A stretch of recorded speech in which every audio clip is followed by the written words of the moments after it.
Provavelmente eu sou um meio estranho no ninho aqui, mas eu gostaria de mostrar que nem tanto, pertencemos ao mesmo ninho.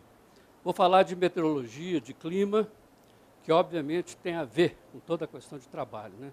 Ninguém vive fora do seu clima, né? Ou seja, nesse planeta aqui nós dependemos disso. E o trabalhador, principalmente o trabalhador rural, principalmente. Então eu vou abordar essa questão aqui. Primeiro eu gostaria de agradecer o gentil convite e de me inserir um pouco nessa comunidade aqui. Eu dirijo um instituto que tem 103 anos. A raiz dele, na realidade, vai da época do Império, né? Era junto com o Observatório Imperial. Todo mundo quer medir alguma coisa nas estrelas e tudo mais. E a meteorologia atrapalha, né? Você quer ver uma estrela, se está uma nuvem, atrapalha. Então, todo astrônomo, ele estuda meteorologia para retirar a meteorologia. Então, era junto.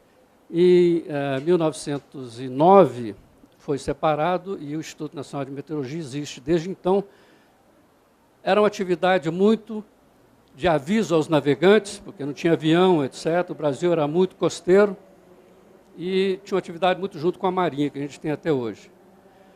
Mas eu vou mostrar algumas coisas aqui que têm a interseção a ver com o nosso trabalho. Primeiro é o seguinte, o Instituto, você tem uma página, um portal novo que nós colocamos, você busca informação de tempo, de clima, agrometeorologia, várias aplicações, satélites meteorológicos, questão de dados, estações meteorológicas e outras informações. Nós temos online mais de 50 anos de dados de todo o Brasil, coletados 3 vezes por dia, as estações convencionais, com observadores. E de 1960 para trás, vai até o começo do século, lá para 1900 e pouco, 1910, esses dados constituem o patrimônio, quer dizer, todo o clima do Brasil, a informação climática do Brasil, está em 12 milhões de papéis. Nós estamos agora numa faina, há mais de 2 anos, tentando recuperar isso. Eu digo sempre que o melhor modelo climático que existe não é esse que você roda em supercomputador. Foi o que a mãe natureza rodou para nós há mais de 100 anos. Os outputs desse modelo estão nos dados, só que os dados estão em papéis e ninguém consegue utilizar. Nós estamos tentando recuperar essa memória, porque ela é fundamental. Os dados, então, podem nos dar muito claramente a escala espacial e a escala temporal das mudanças em termos de chuva, de temperatura, de umidade, etc., que você, conhecendo o passado recente, nos últimos 10, 20 anos, você consegue, com boa segurança, extrapolar isso para o futuro próximo, os próximos 10, 20 anos. Nenhum governo planeja muito para 100 anos, né?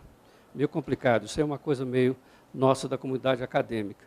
Então, esses dados estão sendo recuperados, mas os últimos 50 anos estão online, abertos de forma gratuita a todo mundo.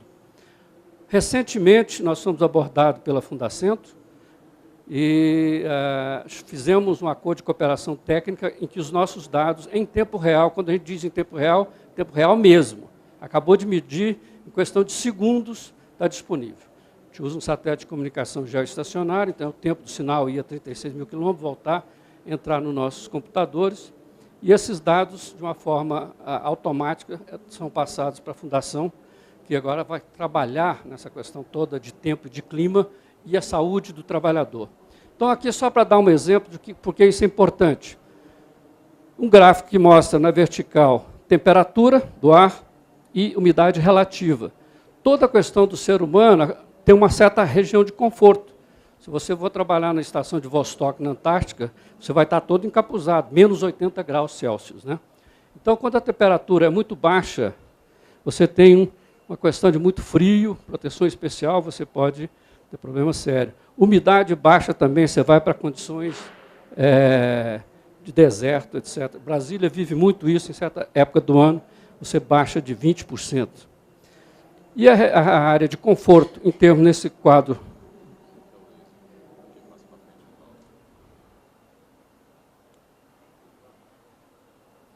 Fica sem. Bem, fica lá. Então, a nossa região de conforto depende de range de temperatura, de umidade, de vento e assim por diante. Quando está muito quente, obviamente, você tem condições. Você imagina um trabalhador, né, um cortador de cana, por exemplo, né? está 30 graus Celsius, 35 graus, 2, 3 horas da tarde. Umidade, obviamente, ela cai muito, umidade relativa. Você sai dessa área de conforto e começa a ter um problema sério de rendimento e da saúde do trabalhador. Então, esse trabalho junto com a Fundacentro é importante porque está criando um mecanismo, um desenvolvimento de um trabalho que vai de dado para informação, para conhecimento, para poder tomar decisão. Isso no dia a dia. Próximo, por favor. Aqui nós temos também na nossa página uma coisa importante, é que dependendo da época do ano, isso aqui foi os dados de ontem, isso é atualizado todo dia, que utiliza a informação de toda a nossa rede meteorológica e de satélites meteorológicos. Você, então, tem índice que você calcula qual é o risco de você ter inflamabilidade, você poder, alguma massa, por exemplo, entre maio e agosto, aqui em toda essa região do Brasil Central, nós vemos a quantidade de incêndios espontâneos ou causados, mas você tem uma condição de inflamabilidade muito grande. E aqui também, por satélite, em termos de infravermelho, você pode já detectar alguns focos de incêndio, né? Então, isso, obviamente, é informação útil e isso é atualizado todo dia. Próximo. Aqui está uma tabela que mostra uma relação clara entre temperatura, menos 6 graus, 0 graus, 10 até 20, com o vento. Então, você pega uma temperatura, vamos dizer, 20 graus, mesmo que a temperatura seja não tão alta, mas se você não tiver vento nenhum, né, você continua com a temperatura elevada. Se você tem um vento, obviamente, você rouba calor, já que a nossa temperatura do corpo é da ordem de 37 graus. Você, por exemplo, com ventos elevados, você, na temperatura de 20, pode estar sentindo uma sensação térmica de 10, 12 graus. Então, essas informações são importantes e a tabela dá claramente aí o range de conforto para o trabalho. Na página também você tem diariamente, por estado, por estação, qual foi as estações que as temperaturas foram máximas, temperaturas mínimas, umidades máximas, mínimas. Você tem um monitoramento completo em tempo real disso aqui. Mesma coisa em termos de sensação térmica, você escolhe temperatura e qual é o vento, você entra nessa tabela, você tem esses dados aqui. Próximo. Uma coisa interessante que tem a ver também, que sempre a corda arrebenta do lado mais fraco, né? Então, quem paga mais essa questão da saúde é quem mora na periferia. Normalmente, o profissional, o trabalhador rural, ele não mora no centro da cidade, não são nos lugares mais de luxo. Na Universidade de Colômbia, eu ajudei a criar um instituto lá, entre pesquisa de clima e sociedade. Uma das aplicações foi essa questão de dengue. A gente desenvolveu um sistema em que, conhecendo... Próximo, por favor.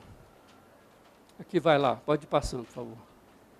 Vai, por favor, até terminar aí. Aí tá bom. Então, o que você tem, esse é o transmissor, o vetor, né? Como ele transmite, ele trabalha mais durante o dia, sangue, etc, etc. Próximo, vamos lá. Aqui, entendendo esse ciclo de vida do mosquito, desde ele colocar um ovo, até ele passar nível de larva e pupa, você depende muito de ter, se choveu ou não choveu, quer dizer, das variáveis meteorológicas. Temperatura é o fator mais principal. Nos trópicos é onde você tem mais mosquito. Os países extratropicais você tem muito menos, por causa do inverno rigoroso.